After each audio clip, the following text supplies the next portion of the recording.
대한민국 청소년의 회 뉴스 금정아 사무국 인턴 기자, 모든 국민은 법 앞에서 평등하다. 법조계에 종사하지 않더라도 한 번쯤 들어본 적이 있어 우리 모두에게 친숙한 문장일 것이다. 이는 대한민국 헌법 제11조 제1항의 내용으로 대한민국은 이 조문을 통해 평등의 가치를 명시하고 있다.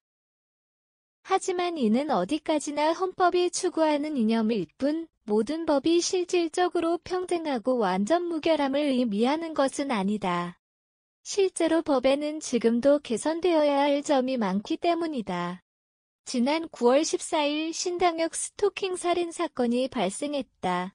이 사건은 남성 영무원이 오랜 기간 스토킹하던 같은 직장 내 여성 영무원을 살해한 사건이다. 경찰 측은 이 사건을 피해자가 남성의 스토킹 행위를 고소한 것을 동기로 살해한 것으로 보고 이 사건의 피해자인 남성 영무원은 특정범죄 가중처벌 등에 관한 법률, 특가법 상 보복살인 혐의로 21일 서울중앙지검에 송치되었고 현재 재판 중에 있다. 여기서 눈에 띄는 것 중 하나는 보복살인이라는 단어이다. 보복범죄는 특정범죄 가중처벌법에 정식으로 명시되어 있는 법률 용어이다.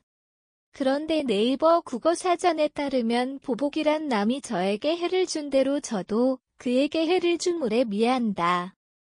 여성이 성폭력 피해 사실에 대해 고소를 진행한 것이 과연 남에게 해를 준 행위라고 보는 것이 타당한가?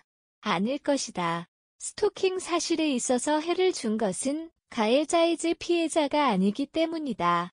따라서 해당 표현은 피해자의 고소를 보복이라는 사전적 의미에 따라 피해자가 가해자에게 끼친 해로 인식하게 한다는 점에서 가해자 중심적인 법률 용어라고 할 수 있다.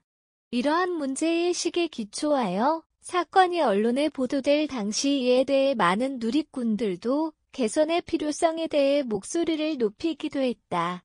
법의 내용과 그 적용에 있어서 차별적 단어로 논란의 쟁점이 된 것은 보복살인뿐만이 아니다.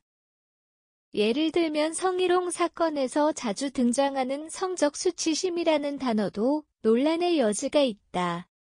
지난해 6월 권인숙의 원은 수치심은 사전적으로 부끄럽고 떳떳하지 못하다는 의미인데 조사 과정에서 피해자는 부끄러움이 아니라 분노, 공포, 무기력 등을 느끼는 것으로 보고되고 있고 조사자의 잘못된 행위를 피해자에게 책임을 전가하는 표현임을 이유로 남녀 고용평등과 가정 양립 지원에 관한 법률 일부 개정 법률안을 대표 발의한 바 있다.